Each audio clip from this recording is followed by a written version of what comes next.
ረባከውን እነሷን የሚያህለልብኝም ንገርህ እኔ ሰላም ነኝ። አሁን እሷን ግን የውጫውት ይዘዋታል። አዎ የክፉ ቀን የናታ በቡላ ታራ የክፉ ቀን ስንቄ ያዘልኩሽ በልቤ የሕይወት የምግብ የእንጀራ መሶቤ እንደ ትናንትናው ዛሬም ጠራሻለው የመስቀል ስር ክብሬን እንዴት ረሳለው የመስቀል ስር ክብሬን እንዴት እተዋለው። የተቃውሞ እንቅስቃሴው ለውጥ ያመጣ ይመስላል። ከዘውዱ ሀፍቱ ግድያ ጋር በተያያዘ የተሰጠውን የሁለቱን ተከሳሾች ነፃ ናችሁ የሚል የፍርድ ቤት ውሳኔ በመቃወም ይግባኝ ማቅረቡ የመቀለ ከተማ አቃቢ ሕግ ጽሕፈት ቤት አስታወቀ።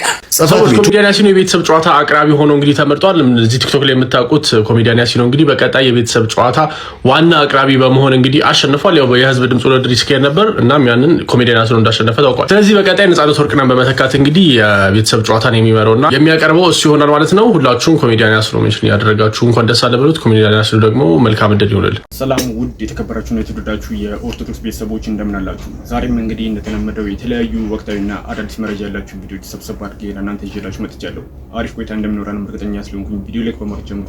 ሀሳባችሁን ኮሜንት ላይ ጻፉልኝ። ለዚህ ቻናል አዲስ ሆናችሁ ደግሞ ሰብስክራይብ በማድረግ ቤተሰብ መሆን ይችላላችሁ።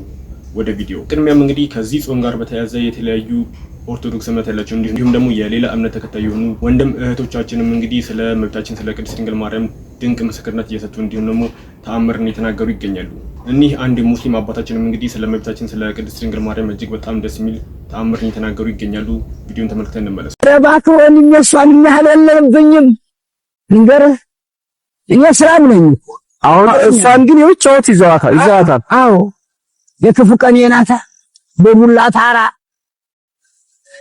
የክፉ ቀን ስንቄ ያዘልኩሽ በልቤ የሕይወት የምግብ የእንጀራ መሶቤ እንደ ትናንትናው ዛሬም ጠራሻለው የመስቀል ስር ክብሬን እንዴት ረሳለው የመስቀል ስር ክብሬን እንዴት እተዋለው።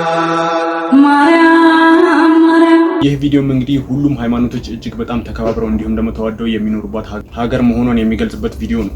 በሌላ በኩል ደግሞ የቤተሰብ ጨዋታ ፕሮግራምን ማን ይምራው የተባለ ከብዙ ውጣ ውረድ እንዲሁም ደግሞ ክርክር በኋላ አንድ ሰው ተመርጧል። እሱም ማነው? ከወዳጁ ቲክቶከር ኮሜዲያን ያሲኖ መሆኑን ተገልጿል። ሰዎች ኮሜዲያን ያሲኖ የቤተሰብ ጨዋታ አቅራቢ ሆኖ እንግዲህ ተመርጧል። እዚህ ቲክቶክ ላይ የምታውቁት ኮሜዲያን ያሲኖ እንግዲህ በቀጣይ የቤተሰብ ጨዋታ ዋና አቅራቢ በመሆን እንግዲህ አሸንፏል። ያው የህዝብ ድምጽ ውድድር ይስከር ነበር እናም ያንን ኮሜዲያን ያሲኖ እንዳሸነፈ ታውቋል። ስለዚህ በቀጣይ ነፃነት ወርቅነህን በመተካት እንግዲህ የቤተሰብ ጨዋታን የሚመራውና የሚያቀርበው እሱ ይሆናል ማለት ነው። ሁላችሁም ኮሜዲያን ያሲኖ ሜንሽን ያደረጋችሁ እንኳን ደስ አለ ብሉት። ኮሜዲያን ያሲኖ ደግሞ መልካም ዕድል ይሁንልህ። ለማንኛውም ከዚህ በኋላ የቤተሰብ ጨዋታ እንግዲህ ተመልሶ በያሲኖ ከቀጣይ ማክሰኞ የማክሰኞ ሳምንት በኋላ ተመልሶ ይመጣል ማለት ነው። ሁላችሁም ቤተሰቦቻችን በጉጉት ሲጠብቁት የነበረው የቤተሰብ ጨዋታ አቅራቢ ያሲኖ ከዚህ በኋላ ታዩ።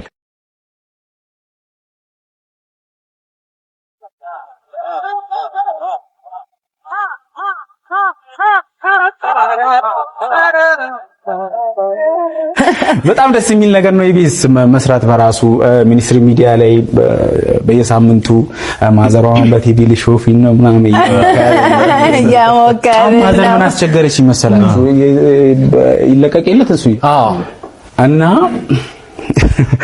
ሌሎች ተወዳዳሪዎችም አለ እና እየተደጋገመ በመሃል እየተደረገ አይደለ ሁሉ ሚክስ ተደርጎ የሚለቀቀው አለ። ለአምስት ጀመራችሁት እንዴት ሄዳለች? ማሽኑ አንተ ብቻ የምትመጣ ያው መጣውልኝ። ከዛ በኤአይ ያረጋችሁትን ደግሞ አሳይቻት እንዴት አምራለች። እኔ በጣም ደስ ብሎኛል። እንኳን በጣም አሪፍ ነው። የቤተሰብ ጨዋታ ላይ ሴታፑ እንግዲህ ታየው በደንብ ሳታየው ቀጥታ ወደዛ ሄደ። በጣም ደስ ይላል። በአዲስ እይታ በአዲስ አገነባብ የሆነ ቼንጂንግ አለው። አዲስ ነገር ይዘን ለማምጣት እንሞክራለን። ምን አለ? አዲስ አገነባብ እንግሊዘኛው ላይ ፈለገችው እሷ እንግሊዘኛው ኒው ቢልዲንግ በትሬኒንግ የተወሰደ ኒሆሽ አንጆ ወንጭ ያው ነው በቃ انت كلنا على ما انا مجرك على 20 عمنا ما نتبي على سما روبي لا بحال 20 عمنا يا حبيبي تنسوا حبيبي لا نمشي شرعني لا قال تعالوا አንችልም ይመታሽ ለማንኛውም በጣም ደስ ይላል። ኤኒዌይ ከዚህ በኋላ የቻልነውን እንሞክራለን። ባጭሩ ምን እንጠብቅን? ያሲኖ ካንተ ምን እንጠብቅ? ሙከራ፣ ተግባር፣ ጥረት፣ ወደፊት መራመድ፣ አዲስ ነገር ማሳየት፣ በኢነርጂ ከኢቢኤስ ቴሌቪዥን ጋር ሻይ ማድረግ። ዋው! ለቤተሰቦቻችን ነበር የተውነው እንደተባለው በጣም በትልቅ ልዩነት ነው ያሸነፍከውና ለመረጡ ሰዎች ለመረጡ ቤተሰቦችን እስቲ የሆነ ነገር አካፍለን። ከመጀመራችን በፊት ያመኑብን በጣም ብዙ ሰዎች ነበሩ። ከጀመርን በኋላ መሀል ላይ የተቀላቀሉ ሰዎች ነበሩ። አሁን ላይ ደግሞ አላወቅነውም ነበር ለካ የሚሉ ሰዎች አሉ። አሁን ደግሞ ወደፊት ደግሞ ያላመኑብን ሰዎች አሉ። ወደዚህ ጎራ ይቀላቀላሉ እናምናለን። የኛ ስራ ምንድነው? እያሳመኑ መሄድ አይደል? ጉዳይ ብላችሁ ስልካችሁን አንስታችሁ 7696 ላይ ነው አይደል? ዋይን አስገብታችሁ ኮሜዲያን ያሲኖን ስለመረጣችሁ በእውነቱ አመሰግናለሁ። እና ጀማሪዎች ነን። ጥሩ ነገር ከኛ ጠብቁ።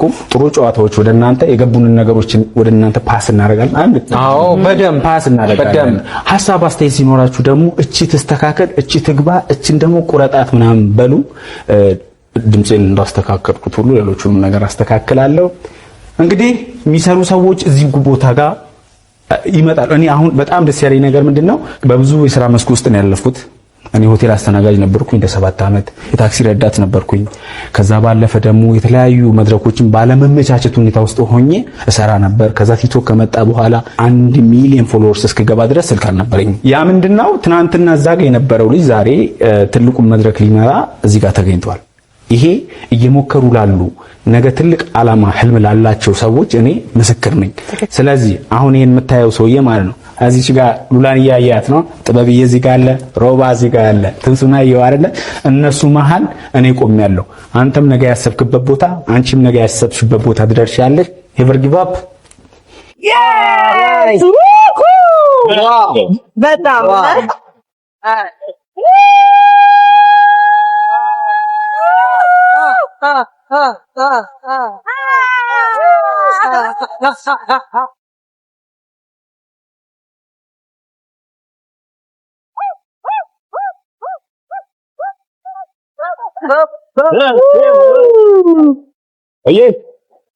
በድጋሚ ያሲኖ እንኳን ተቀላቀልከን፣ እንኳን መጣህ፣ እንኳን ደስ አለ። ዌልካም።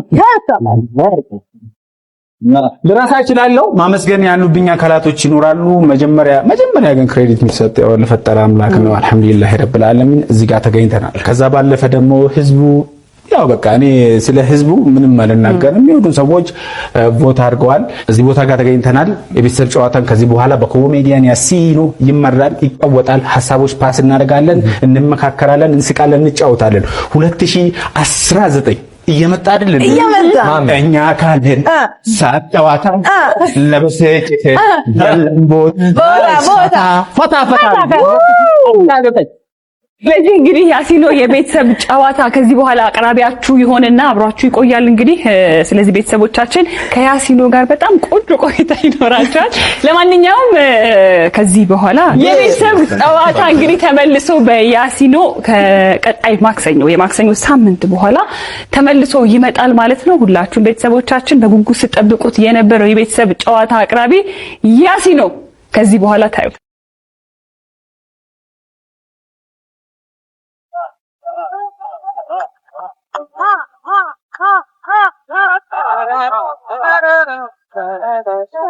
እናንተስ ይህንን መረጃ ስትሰሙ ምን ተሰማችሁ? ኮሜዲያን ያሲኖ የቤተሰብ ጨዋታን የመምራት አቅም አለው ወይንስ የለም የሚለው ነገር ሐሳባችሁን ኮሜንት ላይ አስቀምጡ። በሌላ በኩል ደግሞ ተወዳጁ ድምጻዊ ጌዲዮን ዳንኤል ወይም ደግሞ ጌዲ በተራ ከወላጆቹ በውርስ ተቀብሎ ሲኖርበት የነበረው መኖሪያ ቤቱም እንግዲህ በዚህ ሰዓት መፍረሱን ተገልጿል። እናም ከዚህ ጋር በተያያዘም እንግዲህ ድምጻዊ ጌዲዮን ዳንኤል እባካችሁ ድረሱልኝ እያለም አቶ ግርማ አሸናፊ፣ ወይዘሮ ጽጌ ክፍሌ ኤልሳቤጥ ግርማ አሸናፊ፣ ኤልያስ ግርማ አሸናፊ፣ ዮናስ ግርማ አሸናፊ፣ ዳንኤል ግርማ አሸናፊ፣ ሰላም ግርማ አሸናፊ፣ ሂሩት ግርማ አሸናፊ፣ በአጠቃላይ እነዚህ ሁሉ ሰዎች የሉም። ገብቷቸዋል።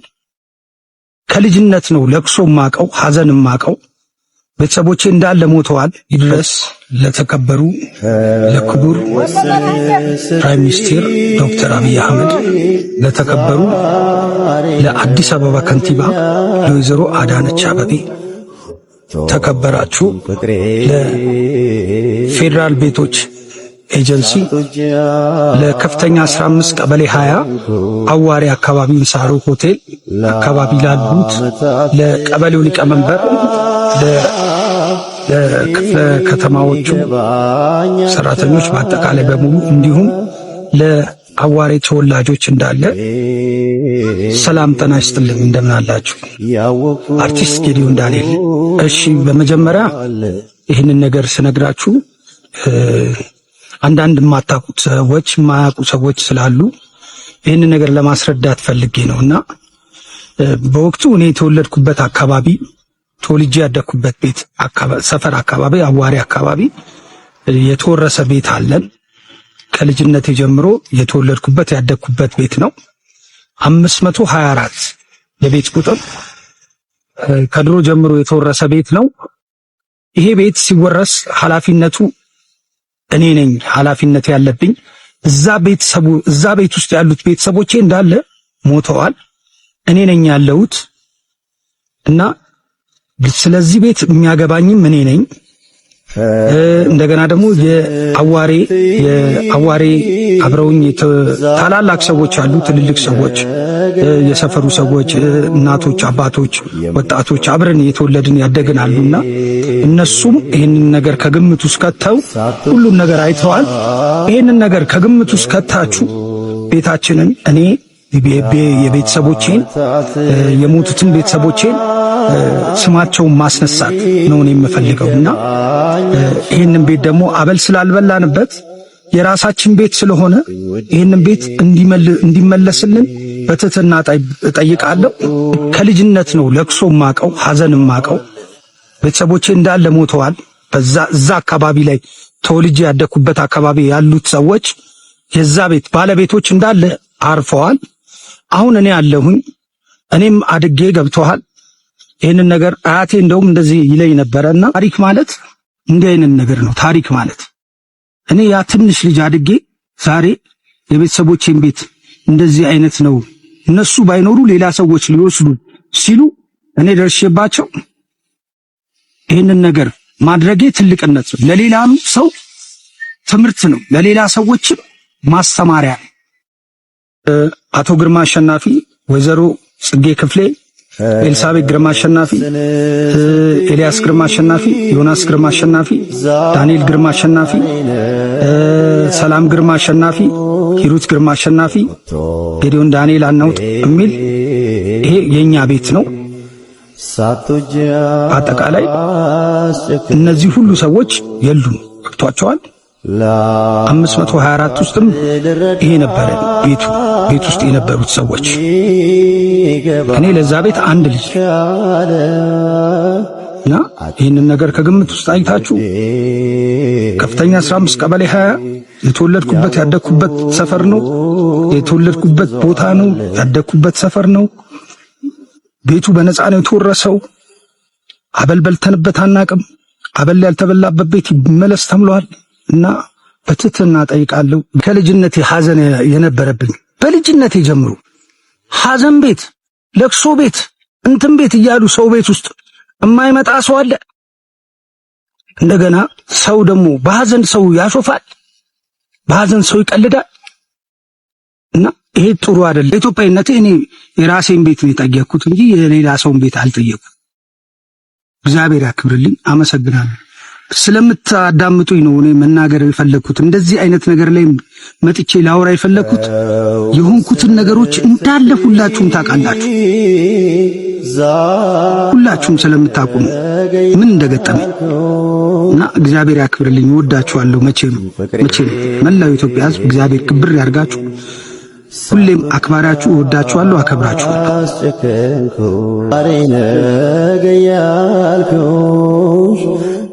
ወደ ሃይማኖት ጉዳይ ስንገባም እንግዲህ ካለምንም ምክንያት ቄሶችን እንዲሁም ደግሞ ዲያቆናትን እያንቋሹ ወይም ደግሞ ያልተገባ ቪዲዮዎችን እየሰሩ የሚገኙ ግለሰቦች እጅግ በጣም እየተበራከቱ ይገኛሉ። ለዚህም እንግዲህ የሃይማኖት አባቶች እጅግ በጣም ጥብቅ የተባለ ማስጠንቀቂያን ሰጥተዋል። እኔም አምላክን ቄስ አትጥሩ፣ ጥሩ አይደለም። እንዲሁ ቄስ አትጥሩ፣ አያሳዝኗችሁም? እንዴ እውነቴን ነው።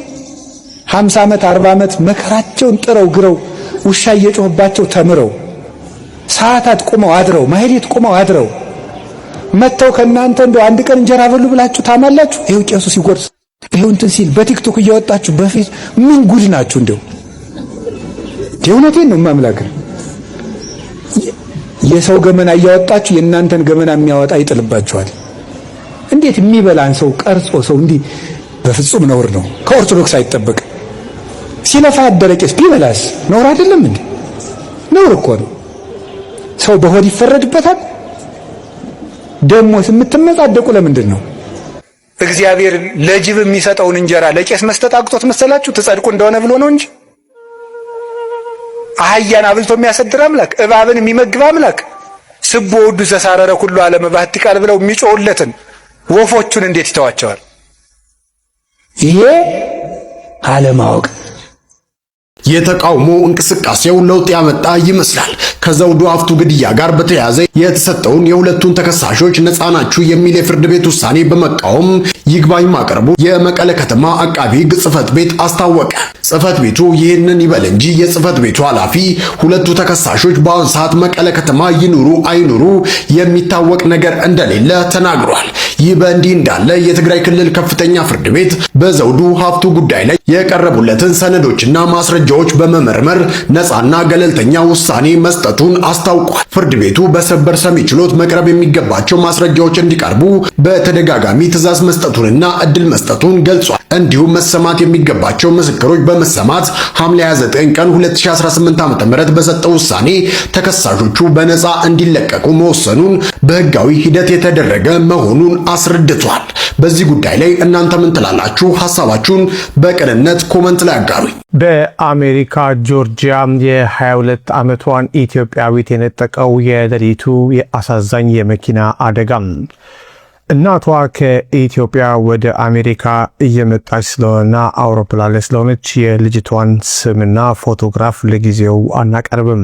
ዜናውን ግን ለዛሬ እናቀርብላችኋለን። ቤተሰብ ከሰማ በኋላም የልጅቷን ማንነት እንገልጻለን። እሁድ ማለዳም የሌሊቱ ድቅድቅ ጨለማ ገና ሳይገፈፍ በጆርጂያ ዲካፕ ካውንቲም I-85 ሰሜናዊ አውራ ጎዳና ላይ የተሰማው ከፍተኛ የብረት ግጭት ድምፅ የአንዲት ወጣት ኢትዮጵያዊትን የህይወት ጉዞ በድንገት አስቁሟል። የ22 ዓመቷ ኢትዮጵያዊት ወጣት በድንገተኛና ልብ ሰባሪ የትራፊክ አደጋም ህይወቷ ባለፈበት በዚህ አሳዛኝ ክስተት ዙሪያ ፖሊስ ዝርዝር መረጃዎችን አውጥቷል። አደጋው የተከሰተው እሁድ ሌሊት ከሌሊቱ 2 ሰዓት ከ45 AM ወይም ደግሞ ከሌሊቱ 8 ሰዓት ከ14 አካባቢ በኖርዝ ድሮይድ ሂልስ መውጫ አቅራቢያ ነው። የዲካፕ ካውንቲ ፖሊስ ወደ ስፍራው ሲደርስ አንድ ተሽከርካሪ ክፉኛ ተጎድቶ አግኝቷል። ባለስልጣናት ዛሬ እንደገለጹት አደጋው የተፈጠረው አሽከርካሪው በሳር የተሸፈነውን የመንገድ መከፋፊያ ለማቋረጥ ባደረገው አደገኛ ሙከራ ነው። ሆኖም መኪናው መቆጣጠር አቅቶት ከመንገዱ የብረት መከላከያና ጠንካራ ኮንክሪት ጋር በከፍተኛ ፍጥነት ተላትሟል። በዚህ አሰቃቂ ግጭት ከፊት ወንበር ላይ ተቀምጣ የነበረችው የ22 ዓመቷን ባለ ብሩህ ተስፋ ኢትዮጵያዊት በደረሰባት ከባድ ጉዳት ምክንያት ሕይወቷ ወዲያውኑም በስፍራው ሊያልፍ ችሏል። መጪው ጊዜ ብሩህ የነበረላት ይህች ወጣት በድንገት ሕይወቷ መቀጨቷ እጅግ አሳዛኝ ሆኗል።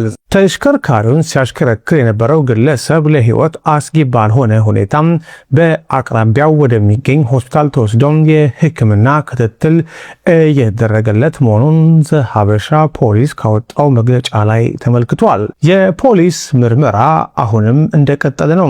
የልጅቷ እናት ወደ ኢትዮጵያ ለቫኬሽን ሄዳም የነበረ ሲሆን ይህ ዜና ወደ እናንተ የተሰራጨበት ባለበት ሰዓት ወደ አሜሪካም ጉዞ ጀምራለች። ከባድ ማስጠንቀቂያ እባካችሁ። አሁን ቀጣይ የምነግራችሁ ነገር በጣም ሊያስፈራችሁም ሊያስደነግጣችሁም ይችላል።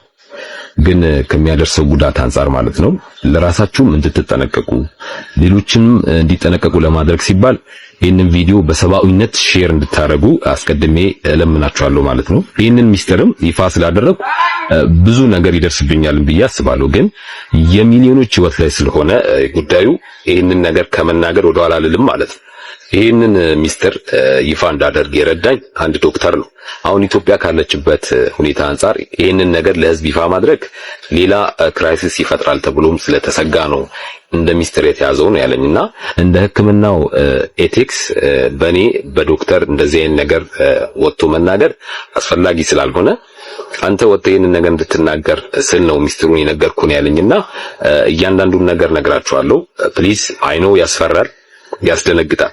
ሼር በማድረግ ራሳችሁን ተጠንቅቃችሁ ሌሎችም እንድትጠነቀቁ እንድታደርጉ አስቀድሜ እንግዲህ ቅድም እንዳልኳችሁ ለምናችኋለሁ ማለት ነው።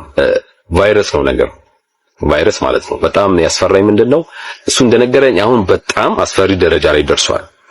በጣም ማለት ነው። ስለዚህ ግዴታ ህዝቡ ማወቅ አለበት። ሚኒመም ንስሐ ገብቶ ከእግዚአብሔር ጋር ታንቆ የሚመጣውን ቢጠባበቅ ነው የሚሻለው ነው ያለኝና እንደ መፍትሄ ያሉትን ነገር አስቀምጦልኛል። የበሽታው ስም መሰላችሁ? ዘረኝነት የሚባል በሽታ ትልቁና ዋናው ምልክቱ ምንድነው? ሰው ሆነን ከእንስሳ በታች እንድናስብ ነው የሚያደርገን። ወንድም ወንድሙን እንዳይለይ ነው የሚያደርገው። ወንድም ወንድሙን እንዲያጠቃ፣ እንዲገል፣ እንዲጨፈጭፍ በአጠቃላይ ከሰዋዊ አስተሳሰብ አውጥቶ ከእንስሳም ባነሰ አይነት አስተሳሰብ ውስጥ በመክተት የሰው ልጅ ላይ የሚጫወት በሽታ ነው ማለት ነው። ሌላው በዚህ በሽታ የተጠቁ ግለሰቦች ወይም በዚህ አስከፊ የዘረኝነት በሚባል በሽታ የተጠቁ ግለሰቦች የሰው ልጅ የሚመለከቱት ዲፔንድ ሆነው ወይም መሰረት አድርገው በዘሩ፣ በብሔሩ፣ በቀለሙና በሃይማኖቱና በመሳሰሉት ነገሮች ላይ ዲፔንድ በመሆን የሰው ልጅ እንደሚመለከቱና ያንን ተንተርሰውም ሰው ልጅ እንደሚያጠቁ ነው እንግዲህ ጥናቱ የሚያመለክተው እና ዋናው ነገር መፍትሄው ነውና እባካችሁ እንደዚህ አይነት ምልክት ያለባቸው ወንድሞቻችሁ እህቶቻችሁ ካሉ አቅራቢያችሁ ወደሚገኙ እንደ ሰው ተፈጥረው እንደ ሰው ወደሚያስቡ ሰዎች በመውሰድ ሳይኮሎጂካል የሆነ ትሪትመንት እንዲደረግላቸው እንድታደርጉ አሳስባለሁ ማለት ነው። ሌላው በዚህ አስከፊ ዘረኝነት በሚባል በሽታ ያልተጠቃን ሰዎች ራሳችንን ለመጠበቅ አንድ መፍትሄ ብቻ ነው፣ አንድ መከላከያ ዘዴ ብቻ እንዳለ ነው ጥናቱ የሚያመለክተው ማለት ነው። ይህን በሽታ ለመከላከል ብቸኛውና ዋነኛው መፍትሄ እንደ ሰው ማሰብ ነው የተባለው። እንደ ሰው ማሰብ ከዚህ በሽታ ራስን ለመከላከል ዋናው መከላከያ ዘዴ ነው የተባለው። ስለዚህ ራሳችሁን ዘረኝነት ከሚባል በሽታ ከዚህ አስከፊ በሽታ እንደ ሰው በማሰብ ብቻ መጠበቅ እንደምትችሉ ነው እንግዲህ የተነገረንና በማጆሪቲው ሲታይ እንደ ሀገር ማለት ነው በጣም ታመናል ነው የሚለው መረጃው ወይም ጥናቱ። ስለዚህ እግዚአብሔር እንግዲህ ምሕረቱን ይላክልን። እኛማ ታመናል፣ በጣም ታመናል። ቤተሰቦች ለዛሬ ይዤላችሁ የመጣሁት ቪዲዮ ይህንን ይመስል ነበር። አሪፍ ቆይታ እንደነበረን እንዲሁም ደግሞ የተለያዩ ቁም ነገር አዘል ትምህርቶችንም እንደተማማርንበት እርግጠኛ ስለሆንኩኝ ቪዲዮ ላይክ ሳታደርጉ ጀምራችሁ ላይክ አድርጉ። ሀሳብ አስተያየት ካላችሁ ደግሞ ኮሜንት ሴክሽን ላይ አስቀምጡልኝ። ለዚህ ቻናል አዲስ ሆናችሁ ሰብስክራይብ በማድረግ ወቅታዊና አዳዲስ መረጃዎችን ማግኘት ትችላላችሁ። ቀጣይ በተመረጡና አዳዲስ መረጃ ባላችሁ ቪዲዮዎች እስከምንገናኝ ድረስ መልካም ጊዜ